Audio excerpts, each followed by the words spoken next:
PowerPoint est l'un des outils les plus utilisés au sein d'une organisation, car il permet à la fois d'organiser des réunions, de présenter une roadmap, un kick-off, de présenter une nouvelle architecture ou un organigramme. Dans cette vidéo, nous verrons comment utiliser cet outil de façon professionnelle au sein d'une organisation. Si vous êtes prêts, allons regarder cela ensemble.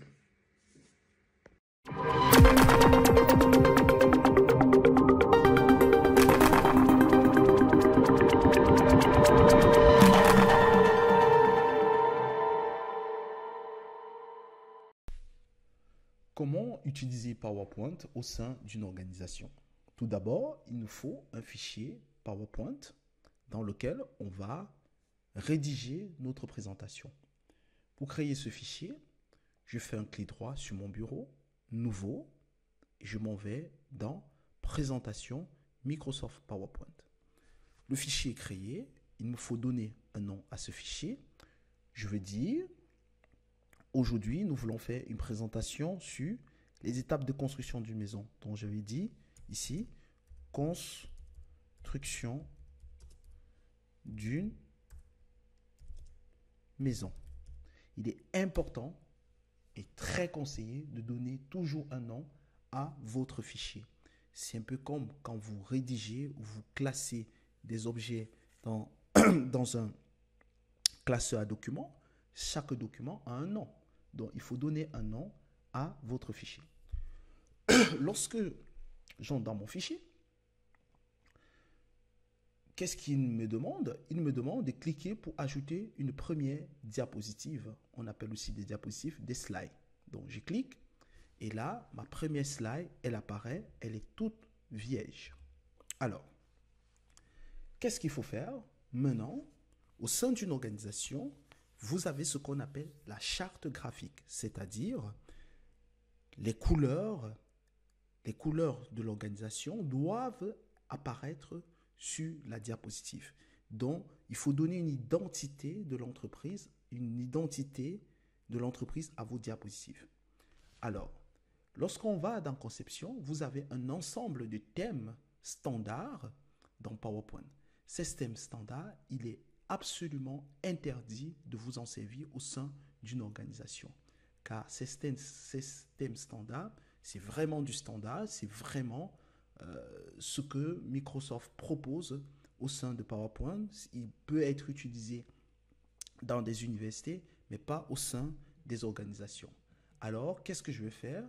Je vais opter pour un thème complètement blanc. Il faut savoir, en entreprise, on privilégie des thèmes neutres.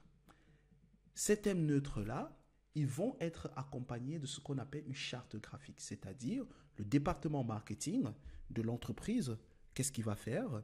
Il va réaliser une diapositive exemple, un template que vous allez utiliser. Donc, n'hésitez pas à vous rapprocher vers ce département marketing pour demander un exemple de template. Je vais vous montrer maintenant un exemple de template d'une organisation.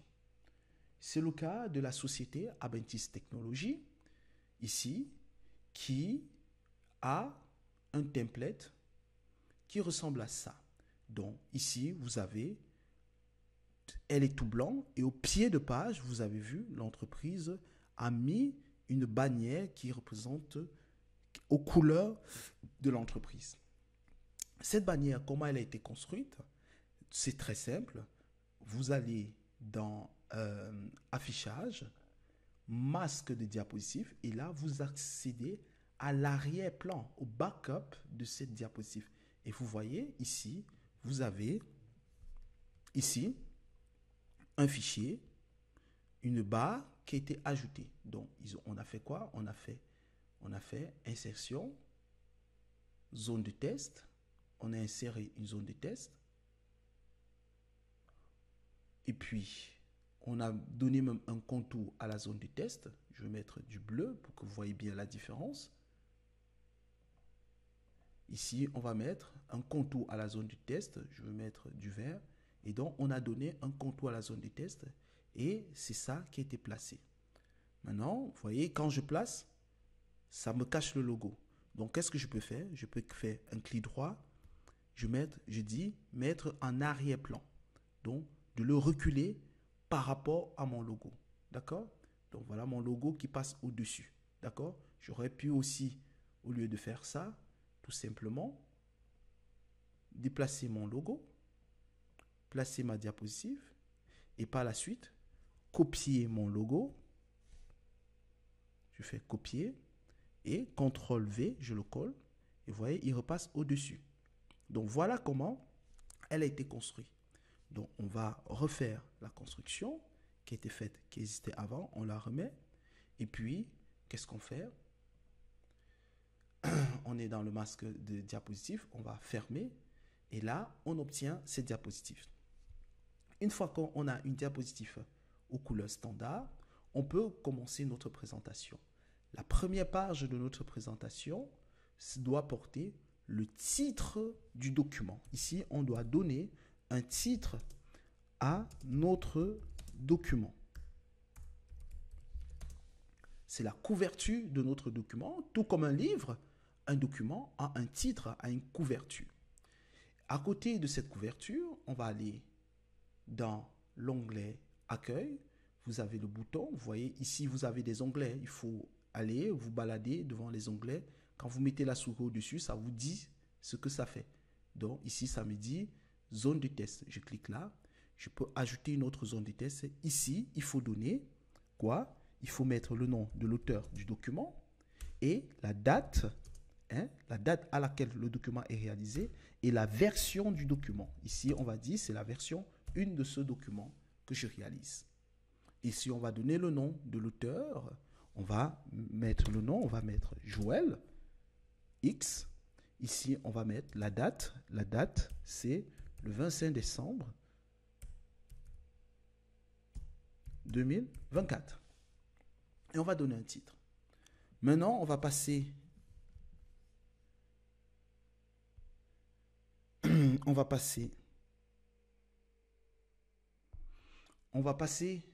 à la slide 2 où on va commencer à faire notre présentation. Pour cela, qu'est-ce qu'on va faire? On va donner toujours un titre à nos slides. Ici, le titre qui a été donné, c'est les étapes de construction d'une maison. Ces étapes-là, ce titre-là, je peux remplir le fond du titre et changer. Lorsque je remplis le fond du titre, je dois toujours me poser le fond bleu avec des écritures noires. Est-ce que c'est bon? Est-ce que c'est lisible? Si la réponse c'est non, je peux changer la couleur du test. Je sélectionne le test, je m'en vais dans police, couleur de test et je veux mettre le test en blanc. Ah, là, c'est désormais plus lisible. Maintenant, je peux mettre ce test là et là, j'ai un test plus visible. À défaut, je peux faire encore plus simple. J'enlève l'arrière-plan, je supprime tout ce qui est le remplissage, je mets aucun remplissage. Et là, je peux resélectionner, remettre mon test en noir. Ça aussi, c'est acceptable. Maintenant, nous voulons parler des étapes de construction d'une maison. Alors, pourquoi il faut jamais faire ceci? C'est-à-dire, voici ce que je compte dire dans ces slides. Je compte dire dans ces slides à mes interlocuteurs que faire construire sa maison est une grande aventure qui passe par plusieurs étapes clés. D'abord, il faut trouver une idée et budgétiser le projet. En tenant compte des coûts, souvent sous-estimés, comme la fondation ou les finitions. Ensuite, il est crucial de trouver un terrain constructible, etc., etc. Il est temps de réaliser les plans de la maison, permis d'urbanisme, vous voyez? Ça, c'est ce que je dirais oralement. Mais dans ce que je veux dire oralement, il y a des éléments clés. Les éléments clés, c'est quoi? Les étapes de construction de la maison. C'est-à-dire, trouver une idée de budget, trouver un terrain constructible, réaliser un plan de maison. Ce sont ces éléments clés qu'il faut mettre dans votre diapositive. Donc, il faut éviter de faire ça. Je vais faire copier, je vais quand même faire pour vous montrer ce qu'il ne faut pas faire. Il faut éviter d'avoir une diapositive où on a un paragraphe qui ressemble à ça. Non. PowerPoint, c'est un outil de présentation. Ce n'est pas un outil de documentation. Donc ici, qu'est-ce que je vais faire? Je vais extraire de ce que je compte te dire oralement les éléments clés sur lesquels je vais parler. La première étape, donc, je vais les mettre sous forme de puces. Donc, je mets ma première puce. La première étape, c'est quoi? Trouver un budget. Donc, je vais créer trouver un budget.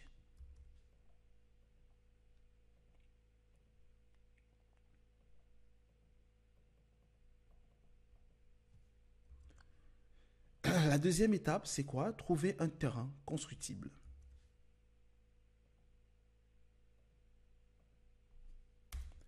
La troisième étape, c'est prendre un permis d'urbaniste.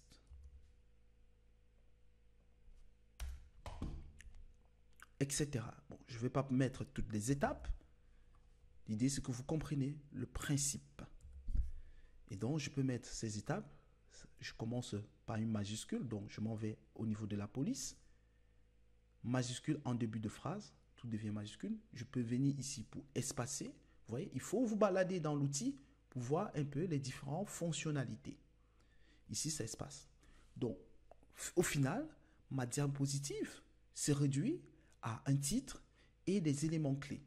Et je pourrais dire maintenant, oralement, à mes interlocuteurs qui seront en train de regarder ma diapositive, que pour faire construire sa maison,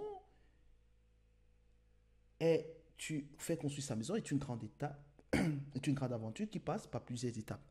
Tout d'abord, il faut trouver une idée et budgétiser. Et là, je peux argumenter oralement. Et par la suite, je dis, il faut trouver un terrain constructif, etc. Mais je ne mets pas tout le test que je vais dire oralement. Autre chose, pour attirer l'attention de ces interlocuteurs, ce qu'il est conseillé, c'est que lors de ma présentation, que lorsque je parle du premier thème, que les autres thèmes ne soient pas visibles pour les interlocuteurs. Alors, qu'est-ce que je vais faire? Je vais apporter ce qu'on appelle de l'animation. Donc, je vais cliquer dans l'animation, je vais dire apparaître en premier. Par la suite, vous voyez, j'ai un qui apparaît là, ça veut dire que lui va apparaître en premier. Après, je vais lui dire apparaît en deuxième. Et après, je vais lui dire apparaît en troisième. Une fois cela dit, je peux venir tester dans ma diapositive pour voir si ça marche. Je m'en vais en bas à droite, je clique sur diaporama et là, j'ai la version en mode présentation de ma diapositive. Qu'est-ce que je fais? Je clique sur les flèches de mon clavier pour voir si ça marche. Vous voyez ici, j'ai uniquement le premier thème qui apparaît. Je clique une deuxième fois, le deuxième thème, troisième fois, le troisième thème. Ça permet de garder l'attention de ces interlocuteurs. Et là, bien évidemment, j'ai ma diapositive. Maintenant, il arrive parfois, on veut alimenter, ajouter à un thème, on veut imager un thème. Parce que le thème ici, il est écrit. On veut apporter une image qui illustre le thème. Par exemple, trouver une idée de budget. On va imaginer qu'on voudrait ajouter à ça une image. Cette image-là, qui explique, ou alors une image qui explique les étapes de construction d'une maison. Donc, les images ne sont pas prises au hasard. Donc, il faut toujours, l'image, ce n'est pas qu'on met dans une diapositive, ce n'est pas décoratif. C'est pour illustrer ce qu'on a envie de dire. Toutes les images qu'on ajoute dans un PowerPoint doivent être au format PNG. Ça veut dire si on parle de construction d'une maison. Donc, on va aller chercher une image de maison. Donc, je vais aller trouver une image de maison. Bien évidemment, attention aux images payantes. Il y a des images, aux images sur copyright. Il faut toujours prendre des images libres de droit. Voilà. En entreprise, il faut faire attention. Voilà. Donc ici, qu'est-ce que je veux voir? Je veux mettre ici maison. Image PNG. Je lui demande de me donner les images d'une maison au format PNG. Alors, j'ai ici une image. Ce n'est pas au format PNG. Je vais vous montrer la technique pour identifier une image PNG. Une image PNG, globalement, c'est une image qui n'a pas de fond derrière. Voilà. Vous voyez, ici, vous avez des petits carrés qui illustrent, qui montrent que cette image n'a pas de fond. Je vais enregistrer l'image. Voilà.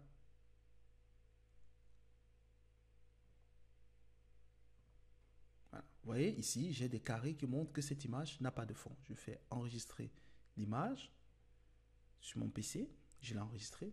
Je reviens dans ma diapositive. Je vais ajouter cette image. Je m'en vais dans Insertion, Image, Appareil, mes téléchargements. Je m'en vais sélectionner l'image. Voilà l'image qui apparaît. Vous voyez, cette image n'a pas de fond. Il faut éviter, lorsque on travaille sur PowerPoint, de mettre des images ayant un fond. Parce que les images ayant des fonds, à l'après, elles cachent le texte derrière. Donc, image. Voilà. Une image comme celle-ci, ayant un fond. Enregistrer l'image. Vous voyez très bien que si je prends cette image que je viens de télécharger, vous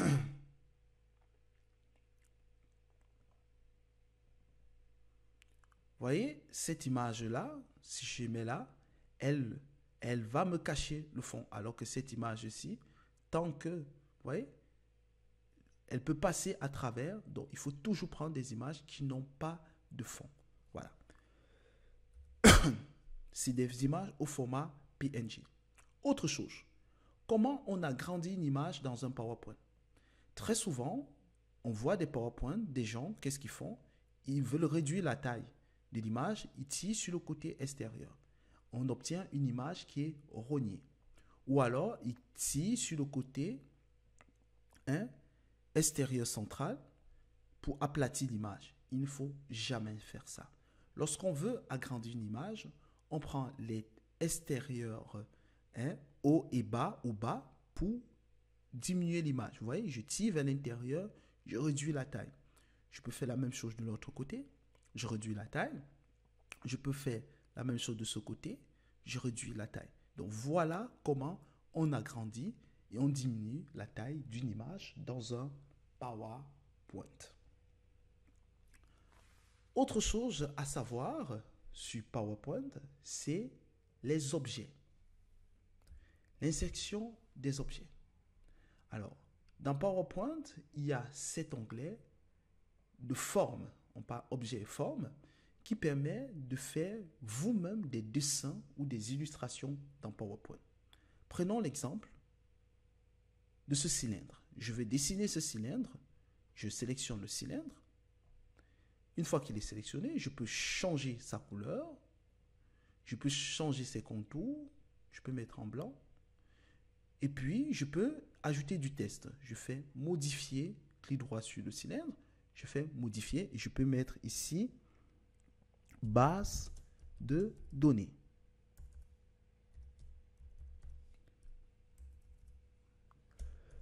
Donc, je dis ici que mon cylindre est une base de données. Je peux sélectionner le test et réduire la police du test. Je peux le faire 12, plus petit, plus 4, plus grand. Arrangez-vous à faire que le test tienne à l'intérieur. Maintenant, je veux insérer une autre base de données ou un autre cube, par exemple. Je dessine mon cube, je sélectionne le cube, je dessine, il apparaît. Alors, qu'est-ce que je veux faire? Je voudrais dire que ce cube-ci alimente ce cylindre, cette base de données noire. J'utilise une flèche et je trace ma flèche. Et quand je me rapproche de la flèche, vous voyez des coins. Vous avez des points qui apparaissent autour de ma base de données. C'est lorsqu'il faut mettre la flèche, il faut choisir un point de ce cylindre. Pourquoi on le fait? Ça permet plus tard de faire quoi? C'est la même chose que je vais faire ici avec l'arrière de la flèche. Je vais mettre vers ce point. L'avantage, c'est que lorsque je vais déplacer mon cube, vous voyez, ça ne bouge pas. Donc, vous voyez, ils sont liés. Alors que si je n'avais pas fait ça, qu'est-ce que j'obtiens? Je le déplace, il ne bouge pas. Je veux déplacer ça, ils sont là ensemble, ils sont visibles, ok c'est bien, mais quand je veux déplacer celui-ci, hop, ça ne s'est pas déplacé. Alors que si j'avais fait ça, je les avais liés là, je pouvais le déplacer, mais il reste complètement lié. Donc c'est très important d'aller vers ces points-là, de coller vers ces points. Donc voilà globalement ce qu'il faut connaître sur PowerPoint. Un dernier élément, c'est la taille des diapositives. Ici, on est sur une diapositive 16:9. Pour voir la taille d'une diapositive, on part dans conception, taille de diapositive, et ici vous voyez, j'ai 16:9. La taille 16:9 est la taille la plus utilisée. La taille standard n'est pas utilisée car elle ne permet pas de mettre suffisamment de tests et par exemple de réaliser un graphique, de beaux graphiques. Vous voyez ici, ça a déjà débordé. Donc très souvent, vous devez revenir sur la taille 16:9, qui est la taille de diapositive qui permet de prendre un maximum de tests et d'avoir des graphiques lisibles. Donc j'espère que vous allez comprendre, vous allez vous en servir de cette vidéo pour améliorer vos diapositives au sein de vos entreprises. Sachez que ce qu'il faut retenir, évitez surtout d'utiliser les thèmes standards, privilégiez le texte noir sur un fond blanc et gardez toujours à l'esprit qu'une entreprise a une charte graphique. Il faut toujours demander la charte graphique et ne pas l'inventer. Merci et rendez-vous pour une prochaine vidéo.